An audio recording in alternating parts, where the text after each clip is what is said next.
Só. Vamos atrás daquela mulher, mano. Não, tem que passar por essas coisas. Pega o extintor. Não, tem que pegar o extintor. Cadê? Aqui. Apaga, tem que apagar o fogo.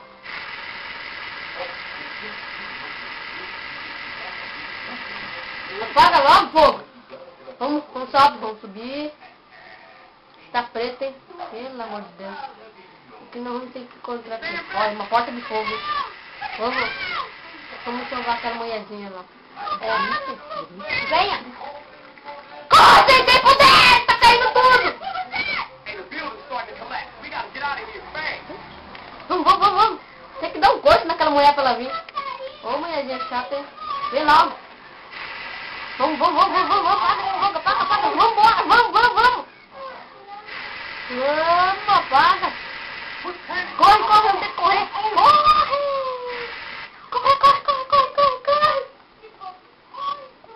Ô, mulherzinha safada, não quer vir, não. Tem que dar um coice nessa mulher pra ela vir. Vem logo! Mulherzinha chata. Vamos! Fala! Vamos! Esse cara não sabe nem jogar. Não, esse cara não sou eu, né? Eu que tô jogando mesmo, né? Vambora! Vamos! Nós temos que ir lá matar ainda o chefe desse cara. Vem, mulher! Vamos pra onde nós escapamos? Eu sou burro, hein? Não sei nem pra onde tô indo. Vamos! Anda! Vamos sair daqui. Daí. Ai. Sai. Não dá pra pular esse tempo. Vamos entrar no carro agora. Finalmente. Fala também, Fabi. Vamos. Fala também. Vamos correr! Vamos fugir! Vamos embora! Vamos pra Tocaia agora, vamos! Vamos pra Tocaia! Isso eu quero ver! Olha, tem uma mulher ali. Esse cara é barbeiro, hein? Não sabe nem se medir. Não!